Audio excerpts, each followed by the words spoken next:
The Gambia Armed Forces held a VVIP Visitors Day on Thursday at the forward operating base in Yundum Barracks.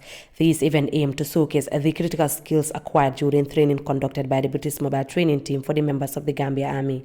The event was graced by the British High Commissioner to the Gambia and Honorable Minister of Defence Brigadier General Serin Murunjai. In his address, Honorable Minister of Defence Serin Murunjai expressed his sincere gratitude to the British partners for their invaluable support to the Gambia Armed Forces. He also reaffirmed his ministry's dedication to collaborating closely with the Armed Forces for peace support operations. Today what we have witnessed is what we call raid operations, and this is one of the most difficult operations if you must know how the military operations work. Extracting a high value target in this kind of operations is very difficult.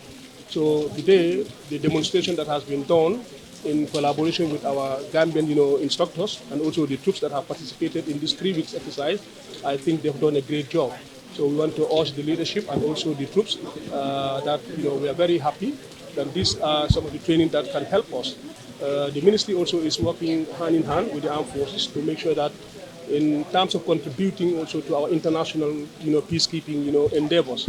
This is one area. Peace support operation is a component that entirely deals with peacekeeping missions.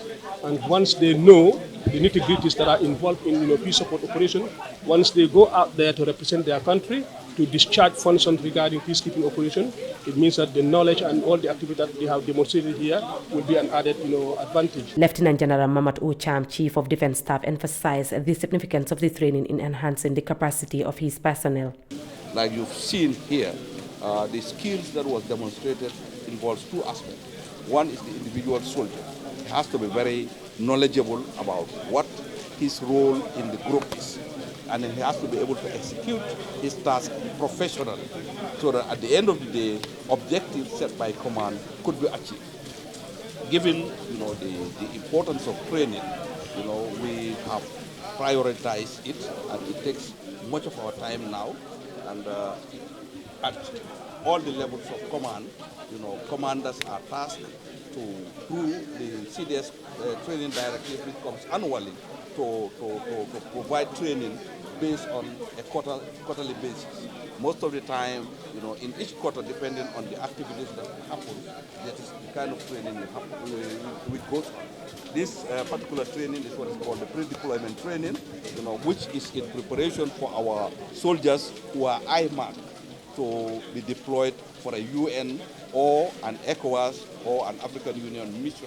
So you've seen that the setting was in an urban area, and mostly in an urban area, the skills that the soldier needs to identify threats, are different. In this particular scenario, we've seen that a high-value target was identified, probably hiding in an area. Once the intel came, an operation was prepared, and then the soldiers have to do what is called a surgical operation to get to the target and then extract the high-value target, without causing collateral damage to either the civilians or those around. Captain Joe Stone praised his team for their exceptional commitment and eagerness to learn. So we've been training with QRF3, and the men and women of QRF3 have been excellent. They have been so keen to learn, which has been brilliant for us because it's been a joy to train with them, and we've learned a lot back off them, especially about working in West Africa and what it takes to work in this region. I couldn't have asked for more from the Gambian people. It's been an excellent reception here. We've had a great time and great reception outside of just training, but the training audience themselves have been fantastic. They've done everything we've asked of them and more, and we hope to work again with them in the future and keep this long-standing relationship going between Britain and the Gambia. The chief instructor at the Gambia Armed Forces Training School, Captain Sekou Jajo, highlighted the importance of the training for the members of the Gambia Armed Forces. So it is very important that troops are trained to improve and also consolidate their operational effectiveness. So importance of capacity building and training your soldiers, especially troops that are operating arms and ammunition in very challenging operational environments, cannot be overemphasized. The VVIPs and other attendees were particularly impressed by the excellent display of the battle drill and other military tactical exercises performed by the men and women of Quick Reaction Forces 3. Reporting for Kirfatu, I am Ramatulai Jawa.